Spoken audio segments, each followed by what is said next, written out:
How's it going, ladies and gentlemen? Me, Mudahar, and I'm off my medication, but I'm not unhinged enough to know that $80 games? Whoo! That was a continuation of yesterday's video when I kind of looked at the Nintendo Switch 2. Kind of a hot topic right now. But you know what? I don't really care so much about the console necessarily, as much as I care about the price of video games jumping up another $10, okay?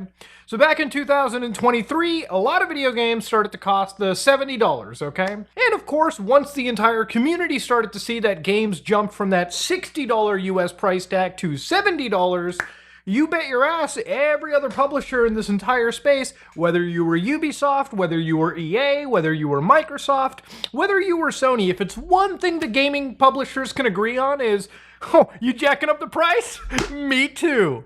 Now, Nintendo recently announced a few new games alongside their system. One of them was Mario Kart World.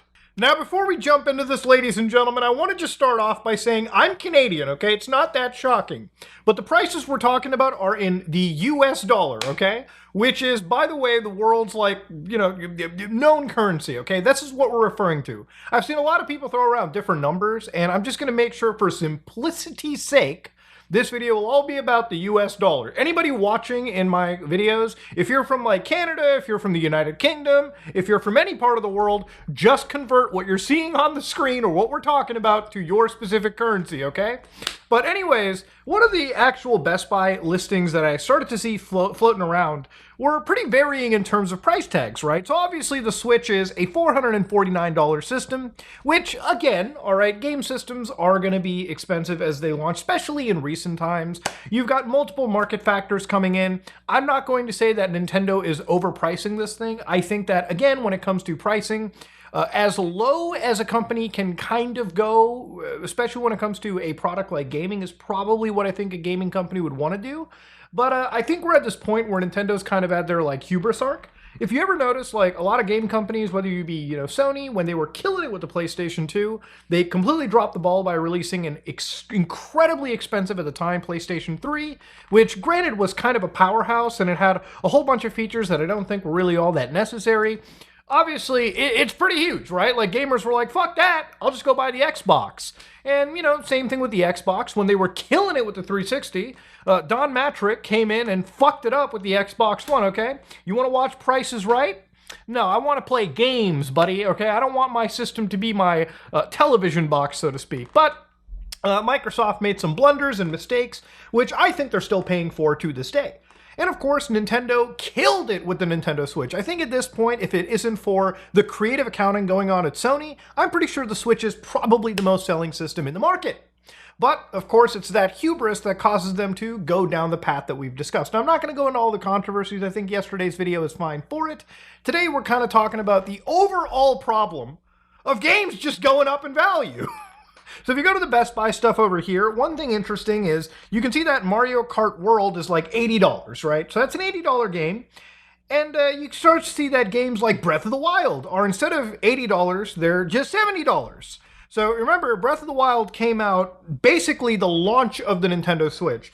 They're still selling it for $70. Now, I've seen some footage of this and the comparisons, and I swear to God, I think the game is running underneath Yuzu. I think you could literally record the Switch version underneath an emulator, crank up the resolution a little bit, unlock the frame rate, and I'm pretty sure you're getting exactly what the Nintendo Switch 2 is doing.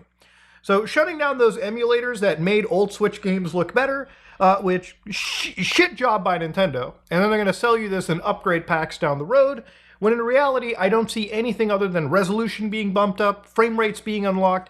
It's not like it looks like they've went into the actual game and remodified assets or even added in new content. It feels like an up-resed, fast, smoother running version of a Switch game. So yeah, while these prices are there, then you get Bravery Default Flying Fairy HD Remaster. Now this game is actually an embarrassment by Square Enix because what they've done is they've taken a game that is most likely, I think it's around 11 gigs, and they slapped that game key card bullshit onto it. So you shouldn't even be buying this dog shit for $40, because it's not even the full fucking game. Now, of course, you've got Donkey Kong Bonanza for $70, so Donkey Kong is $70, but Mario Kart is supposed to be $80, right, for the Switch 2. And of course, the further you go down into it, you'll see that Tears of the Kingdom is the $80, so it's fluctuating prices. Street Fighter 6, which is also the game key card bullshit, which again, I wouldn't even recommend you buy this physically, because the physical version is gimped, okay? That is a $60 release. So the prices have kind of started fluctuating, but Nintendo has brought in the $80 price tag for a game like Mario Kart World. In fact, to confirm it on Mario Kart World's website, bro, that's $79.99 June 5th, okay? Now, I showed a clip from my video where I looked at the prices, and in European prices, it was like, I think it was $79 for the digital, and then an extra $10 for the physical. Now, I've started to look a little bit into it, and I think it may be primarily in that area. There's no official statement from Nintendo where games are going to be costing a little bit more, so I want to kind of correct myself on it, right? I don't think that Nintendo is going to be pricing games cheaper and passing those savings on to you if they're not producing physical copies. I kind of thought that because the game may have been priced $10 higher based on some people's reports, that they were probably just like dealing with the fact that these are more expensive carts to produce, and so obviously it's going to cost more in the physical packaging. Now, to give you an idea, when I look at this fucking price tag, $79.99 US, to give you an idea, $80 US in Canada, I'm just gonna show you what that looks like. So in Canada, that means the price for this fucking game right now is 112 Canadian dollars, okay? Rounded up to 113, and that is before sales tax gets added, okay? So let me add sales tax for you. That adds up to $126.56. Nintendo, you know what? You want this ass, motherfucker? Okay, you can take it. You can take my ass if that's what you want. $126 for fucking Mario Kart? Are you high? Are you out of your mind? See, like a couple of these games, when you add them up together, is just getting you the actual console itself. And you know what? There's a lot of people discussing things like tariffs and inflation and all the economic factors that kind of lead into it. And obviously, look, when you're dealing with a company like Nintendo or Sony or Microsoft, these decisions don't get made in a vacuum that lasts for a few days. No, there are months and months of planning and foresight and understanding of what you're going to price these games at and what's actually going to be going on. But Nintendo has inadvertently ushered in the $80 game. And let me tell you something about gaming, is a lot of people who feel that $80 is too much. There's a lot of gamers that, felt $70 was kind of asking for too much for a video game. And now we're at a point where, yes, Nintendo has decided for a kart racing game, they're going to price it at $80 US. And the thing is, I have to ask is that kart racing game worth the $80 that you're going to be spending down? Honestly, I'd have to ask anybody that's a Mario Kart gamer. I play Mario Kart, and I can't, for the life of me, see that as a reality. And you know what the thing is? I kind of wish that we used to have like in-person events when companies like this used to deliver us this fucking news. And those events used to have crowds in them where the crowds would audibly boo, Like they would audibly jeer at the fucking like people upstage and tell them when they were wrong or when they just didn't do something that gamers enjoyed. Like we made our dislike pretty heard. And nowadays, with all these live stream phenomenons, the only way to do that is by flooding those comment sections, which by the way, I don't endorse. But one of the things that was happening with this Nintendo Treehouse is that literally people in the chat for like the entirety of this stream were just like, drop the price, drop the price, drop the price, which I think is a fair thing to make. This comparison, again, between Legend of Zelda, Breath of the Wild, that intro, between the Nintendo Switch 2 and the Nintendo Switch, when you crank this up all the way to even 4K resolution, I feel personally, aside from a resolution bump, I'm not actually seeing much in the difference of the actual game. Something like this on the left could have easily been done and has been done. I've played Breath of the Wild and Tears of the Kingdom in its entirety underneath an emulator where I was running the game above 4K at 60 to 120 frames per second.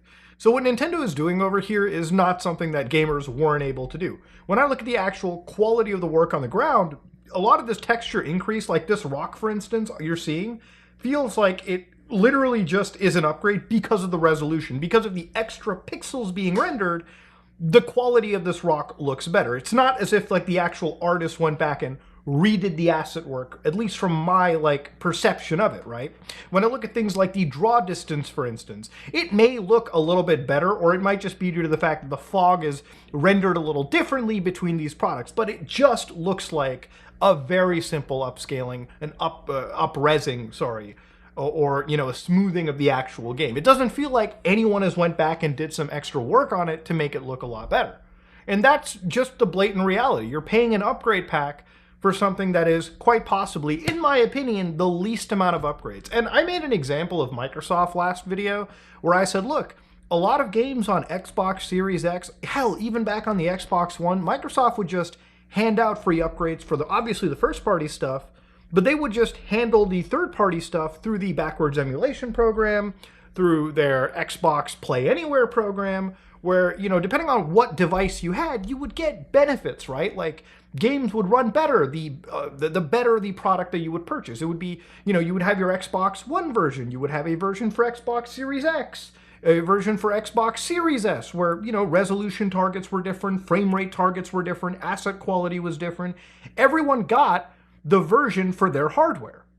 And it didn't cost gamers a dime. I think we're long past the point when upgrade packs are a thing, just because Microsoft has kind of made it a standard. If one company like that can give to the gamer, I think all companies should follow that. It's funny when companies like this follow each other's, like, you know, beck and call at upping the prices, but they never follow each other's principles when it comes to giving back to the community, or like giving something that is, you know, better for the consumer. And the reason I bring this up is, look, I'm not here to shit on Nintendo. If gamers in Nintendo's camp bring the exact points up, and it is reasonable, I think it's ultimately a net benefit, okay?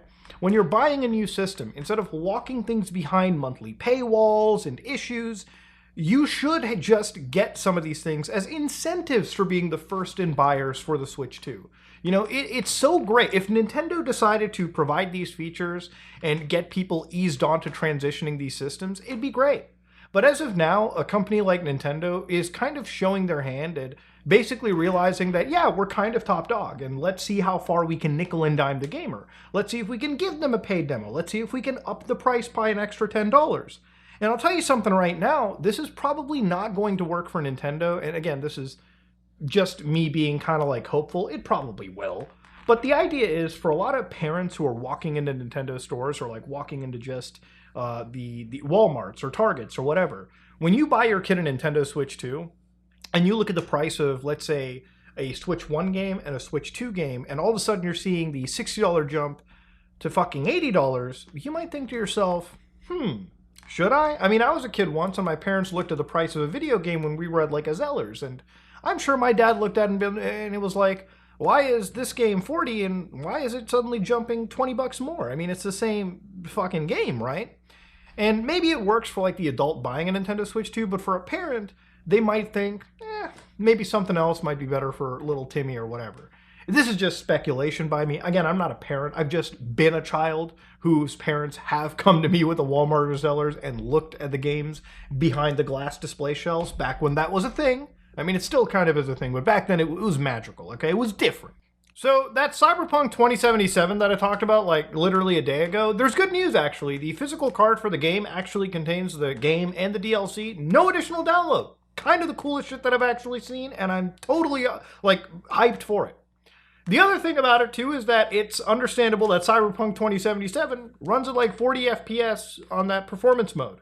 So I wasn't really expecting it to be 60 frames. I played Cyberpunk 2077. It is a system showcase kind of game, all right? It is definitely very demanding, and honestly, this sounds like a game system that is on par with something like a a Valve Steam Deck, which is actually where I also played a whole bunch of Cyberpunk 2077. Surprisingly, I also played it around 40 frames per second using the system's actual limiting devices.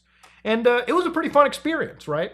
Like, one of the things that I genuinely think is cool about the Switch, and one of the reasons why I play the Steam Deck, is obviously I like to have the ability to play the game on my main system, and then I can just cross-save it over to the Steam Deck. So I play the main stuff here, I do a lot of side content on my Steam Deck, and vice versa, back and forth. I think that's a pretty cool way to play games and take them with you on the go. You can play a massive RPG on your big screen, and you can play a little bit of it on your Steam Deck. It's literally the only reason why I've been able to finish recent, large, 100-hour JRPGs is by having it sort of split between these two devices.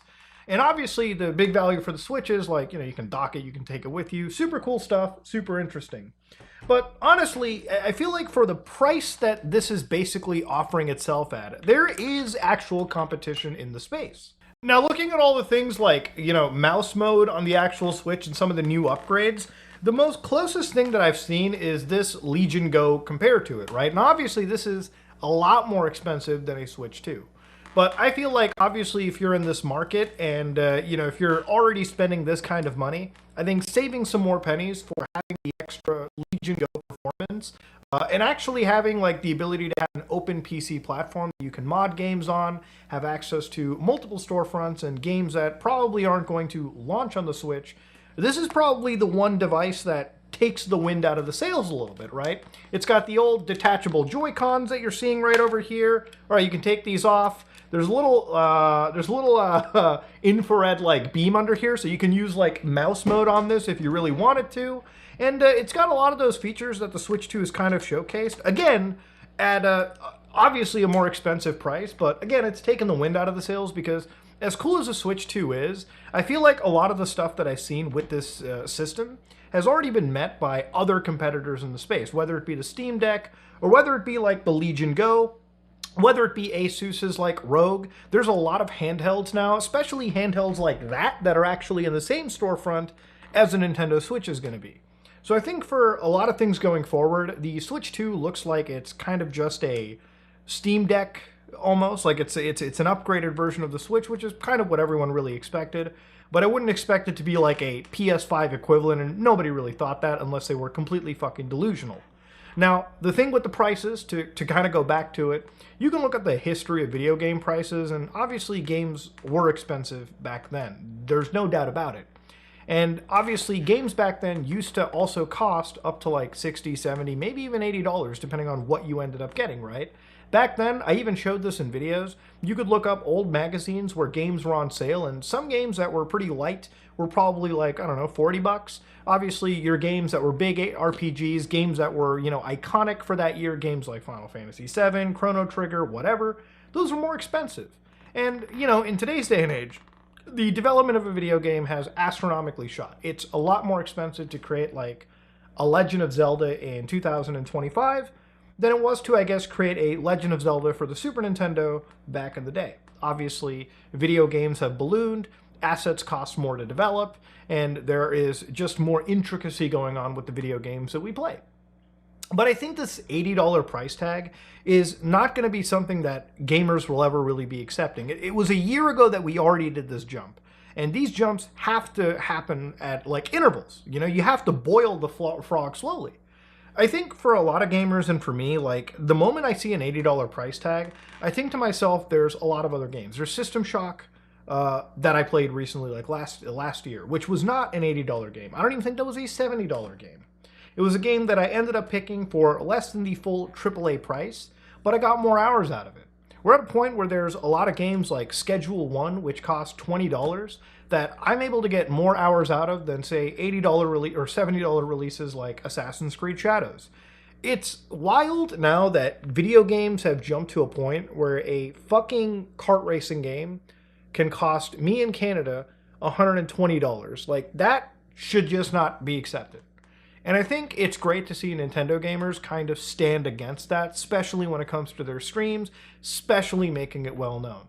I think that Nintendo is literally trying to charge us extra for really no reason. They're trying to see how far they can go. And I think hubris is kind of setting in. And I feel like if there was ever any time to send the market a message or vote with your wallet, it's probably to protest against these $80 games. And it's funny because people were like, man, GTA 6 is going to be the first game to do $100. And honestly, with how Nintendo has done this, I actually think GTA might be the first game to be $90 on release. Maybe even $100. It's actually insane. But yeah, wild day indeed. If you like what you saw, please like, comment, and subscribe. Just like if you dislike it, I am out.